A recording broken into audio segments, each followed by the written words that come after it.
Bom, queridos, muita chuva aqui em Porto Alegre e no estado todo do Rio Grande do Sul. Eu queria, dentro do mesmo prisma, abordando o livro de Cantares no sentido escatológico. Deixa eu só aproximar um pouquinho mais aqui para ficar mais pertinho a voz por causa da chuva. Ah, já diz um cantor, né? A chuva cai lá fora, uma coisa assim. Sei lá, enfim. Vamos lá. Então eu entrei no sentido escatológico, trazendo aqui o capítulo de número 3, algumas informações. Opa, tem caluzinha. Algumas informações, elas são muito importantes como uma introdução. Tudo improviso aqui. Como uma introdução ao livro de Cantares, segundo a história e o senso comum dos historiadores. Cantares foi escrito por Salomão mais ou menos da idade de 40 anos, no princípio do seu reinado. Provérbios foi no auge da sua sabedoria, entre 70 e 80, e Eclesiastes foi no final da sua vida, próximo aos 100 anos, aonde ele, segundo especula-se. Por que segundo especula-se, irmão? Porque existem informações que elas não são explícitas dentro do cânon bíblico. Então, naquilo que não é explicitado, se traz algumas conjecturas, pensamentos, linhas de estudo, compreensões, muitas vezes até mesmo compreensões que são frutos de um pensamento. Como, por exemplo, saindo um pouco aqui de Salomão, eu penso uma coisa sobre o que seria o espinho da carne de Paulo. Tem gente que conjectura um milhão de coisas. Inclusive, eu quero fazer um vídeo sobre o espinho da carne de Paulo, que eu tenho uma visão assim muito ortodoxa, né? Aonde a escritura se cala, eu não falo. Aonde a escritura é aberta e tem ali, digamos, um embasamento, eu falo. Então tem muita gente que a escritura ela se cala e as pessoas elas querem conjecturar em cima daquilo ali, sabe? Eu vejo coisas assim, sabe, tão simples de entender, sabe? Como por exemplo, né? Citei agora o espinho da carne de Paulo, né? Está escrito ali o que é o espinho da carne de Paulo, mas as pessoas gostam de conjecturar. Como, por exemplo, as visões dos querubins e da glória de Deus, por Ezequiel, lá já dentro dos primeiros 11 mil deportados, todos da casta, da classe alta de Israel, inclusive Ezequiel ele era sacerdote. Uh, Quando ele tem aquele arrebatamento, veja bem, a própria palavra arrebatamento de sentidos mostra que a pessoa vai sair de um campo natural para um campo espiritual, onde tudo é possível, todas as formas, muita alegoria, muitas figuras, que são formas de Deus se comunicar com o homem. Então ali está explicitado o que são as rodas, o que são os olhos, o que são os quatro bois dos querubins. Só que as pessoas elas querem inventar coisas, entendeu? Dizendo que são aliens, não sei o que. Irmão, é tanta baboseira que se tu for observar hoje em dia, está perigoso ouvir algumas pessoas. Eu sou mais de uma linha pentecostal clássica, ortodoxo, ou seja, eu não sou de uma teologia especulativa, eu sou de uma teologia ortodoxa. A Bíblia diz, eu falo. A Bíblia não diz, eu posso até dizer, penso eu, mas não afirmo eu. O problema das heresias é que as heresias elas trabalham com base no penso eu está certo. Irmãos, não existe isso, não existe isso. Se a Bíblia não mostra, não brinque com a fé dos outros e não ensine heresia para os outros. Então vamos lá. Ainda dentro de Cantares. Tá? Cantares 1. Tudo trazendo dentro como é que eu vou explicar para vocês assim? Ele está dando a minha lâmpada aqui, Jesus, tem misericórdia. Irmãos, aqui é tudo improvisado. Se vocês verem assim no estúdio, assim, vocês caem para trás. Em comparação com o estúdio desses top de linha aí, né? Tadinho. Ontem eu tava vendo o meu malvado favorito, o David Leonardo pregando. Ah, que estrutura. Mas é assim, né? O guri. Eu achava que ele não pregava a Bíblia, mas ele prega bem.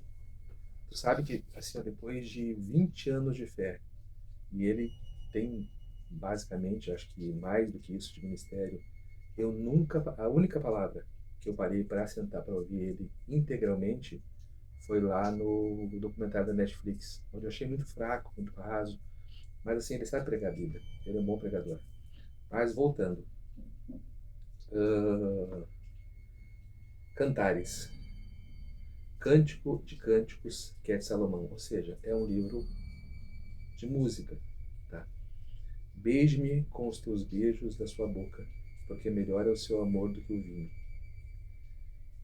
Salomão ele vai usar essa linguagem figurada, que é a linguagem do amor, para poder manifestar, entendeu, o amor do noivo, que é Deus, pela sua esposa, que é Israel. Como existe essa dualidade Cristo-Igreja, então é perfeitamente saudável pela hermenêutica, pela exegese bíblica, fazer essa associação. Tanto que o Antigo Testamento, ou melhor dizendo, o Novo, ele não anula o Antigo, mas ele traz coisas do Antigo, a grande maioria bem da verdade, né? E acrescenta, é um degrau a mais, no sentido da revelação de Deus através da pessoa de Cristo e também dos tipos bíblicos.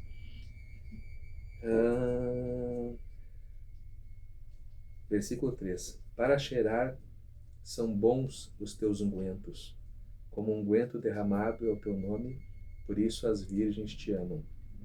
Então aqui a fala, né, da Sunamita para com o rei Salomão, né, para com o amor do seu amado, aquele que... Existe uma história muito linda, eu vou uma hora gravar um vídeo sobre isso aí, sobre como Salomão conheceu a Sunamita. Isso é uma história que ela é extra-bíblica, tá? Não repare o barulho, que eu estou dentro de casa, né? Na frente lá não dá para gravar, no carro não dá para gravar por causa do barulho ensurdecedor, e nos fundos aqui não dá para gravar porque está tudo molhado. Então assim, ó, continua então a Sunamita dizendo: leva-me tu correndo após ti, ó rei, que me introduziu nas suas recâmaras. Ou seja, é ela falando para o rei, é a noiva falando para o noivo, é Israel falando para Jeová, tá? Fazendo sempre esse link igreja Jesus. Leva-me tu correndo após ti, ó rei, que me introduziu às suas recâmaras. Já li. Em ti nos regozijemos e nos alegremos, do teu amor nos lembraremos, mais do que o vinho, os retos te amam. Vocês sabem que Salomão ele teve um princípio, né, de grande sabedoria, de grande ciência, de grande conhecimento, e esse princípio ele foi admirado pelas nações, de forma que a rainha de Sabá, né, veio lá da África, da Etiópia, para poder conhecer a grandeza e a sabedoria de Salomão. Então é sobre isso que se refere aqui a Sunamita. Sobre a sabedoria, a retidão e bons juízos e bons julgamentos, Salomão ele dispensava, para vocês terem uma ideia, na época, tinha os juízes, né, que ficavam à porta. E esses juízes resolviam coisas cotidianas, né, de Israel. Salomão ele dispensou nos seus primeiros anos de reinado o uso de juízes, porque ele julgava toda a causa do povo. Toda a causa que era trazida ao povo, como por exemplo o caso daquelas duas mulheres que tinham 2 filhos e tinham feito um acordo, porque estavam passando muita fome em Samaria, de que o primeiro filho que morresse, elas iam comer. E aí o que aconteceu? Levaram então a mãe desprovida do filho, acusando a mãe que estava com seu filho, né, de que haveria matado o seu filho. A mamãe conhece o filho, entendeu? E Salomão, então, usando de uma sabedoria celestial, disse: dai-me um menino, que eu parto o menino ao meio e dou um pedaço para cada um. Na hora, a mãe verdadeira se manifestou, dizendo: não, dá o filho para ela. E nisso foi revelado a verdadeira maternidade da criança. Então, é uma sabedoria celestial. Salomão era demais, né? Então, continua aqui. Eu sou morena e agradável. Eita, essas morenas acabam com o cara. Eu sou morena e agradável, ó filha de Jerusalém, como as tendas de Quedar, perdão, como as cortinas de Salomão. Não olheis para eu ser morena. Segundo a história, existem alguns livros, né, que são tradicionais, judaicos, e, enfim, alguns eu li, outros não, e eu não quero aqui perder tempo nessas conjecturas paralelas, senão eu perco o foco do vídeo e ele fica muito longo e chato. Mas aqui, acredita-se que aqui foi o encontro deles, né? Uh, digamos aqui, embora não esteja numa ordem cronológica, você pode ver que primeiro ela diz que Salomão levou ela até os seus átrios, depois ele diz que ela está observando ela e está reparando na cor dela. Aí ela diz o seguinte: não olheis para eu ser morena, porque o sol resplandeceu sobre mim, os filhos da minha mãe se indignaram contra mim e me puseram por guarda de vinhas. Veja só que coisa interessante, tá? Olha só. Aí continua no verso 7. Uma pessoa à margem da sociedade, uma pessoa, digamos assim, que tinha tudo para perder. Eu vou gravar um vídeo sobre Mefibosete, vocês vão ficar assim perplexos, entendeu? A revelação que Deus me deu sobre Mefibosete. É mais ou menos isso aqui. Eu tenho assim, sabe, umas cartas na manga, uns sabores de mel aí, que é Mefibosete, que é Jefté e também agora a Sulamita, né, o Sunamita. Uh, Não olheis para eu ser morena, porque o sol resplandeceu sobre mim, os filhos da minha mãe se indignaram contra mim e me puseram por guarda de vinhas, ou seja, expulsaram ela de casa, como fizeram com Davi. Presta atenção.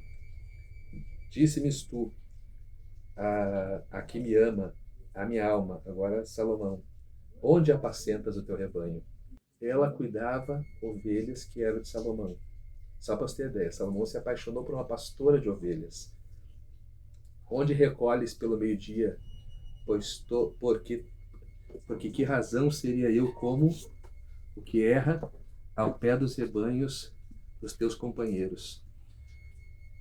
Ou seja, como que eu posso tirar tu desse ofício, dessa coisa, entendeu? Sendo que eu não sei de quem, de qual família tu pertence, ou para qual família, de qual linhagem você é, como que eu vou tirar você, né, do rebanho, dessa situação toda, né, sendo que eu não sei quem está com você, qual família tua.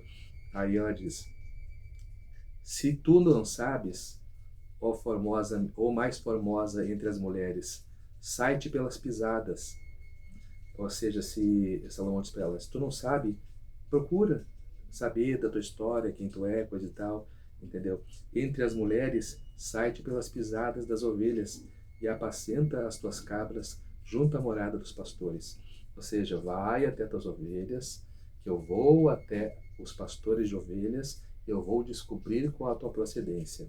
Veja, todo um diálogo, o que está acontecendo, que envolve o quê? Por que a igreja, aqui ó, por que eu demorei para trazer aqui o pano de fundo, digamos assim, não, a alegoria, trazido a revelação, melhor dizendo, porque a igreja, que é a mulher, ela apacenta a igreja, apacenta as ovelhas, perdão, e Salomão, como sumo pastor, ele está indo observar os pastores e as pastoras, no caso aqui, que é no caso dela, que estão cuidando das suas ovelhas segundo os vários rebanhos.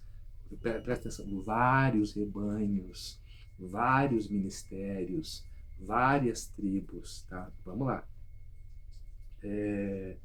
Aí ele continua dizendo aqui: as éguas dos carros de Faraó te comparo, amiga minha, ou seja, muito linda, forte, né, e de um corpo exuberante. Agradáveis são as tuas faces entre os teus enfeites. Aqui eu vou entrar num mérito, assim, gente que vai dar um rebu, assim, ó.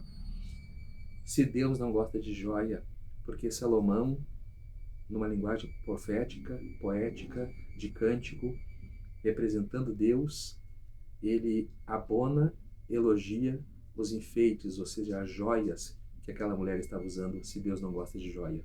Fica essa pergunta para os pastores de Deus e Amor aí. O teu pescoço, ó, agradáveis são as tuas faces entre os teus enfeites, ou seja, tu fica bonita, cheia de joias. Ai, ai, ai, eu não gosto desses assuntos polêmicos mais, infelizmente. O teu pescoço com os colares, enfeites de ouro te faremos. O rei dizendo para a sunamita que vai fazer muitos enfeites de ouro para ela. Mas vem cá, uma joia não é pecado? Mas como é que Deus, usando Salomão aqui, está dizendo que vai encher a sua amada, que representa a igreja, de enfeites de ouro, que aqui no caso a linguagem figurada, né, para o ouro são riquezas espirituais, mas, contudo, não elimina, não esqueça do primeiro vídeo, visão superficial, literal, histórica. Salomão existiu, Sulamita existiu, Cantares foi feito, o primeiro livro de Salomão, fala de um verdadeiro amor e fala de joias. E fala de joias. Eu não estou fazendo apologia a nada, eu só estou perguntando, tá? Só estou perguntando. Verso 11. Enfeites de ouro te faremos como pregos de prata. Enquanto o rei está sentado à sua mesa, dai-me o meu nardo, o seu cheiro. Ou seja, ela pede o perfume que o rei estava perfumado, né? Ó meu amado, és para mim ramalhete de mirra, seja perfumado. Mirra fala também de incenso, né, de adoração, de louvor, ou seja, fala da devoção através do louvor da igreja para com Salomão, que é o rei que representa Deus. Vamos lá, vamos lá, vamos lá.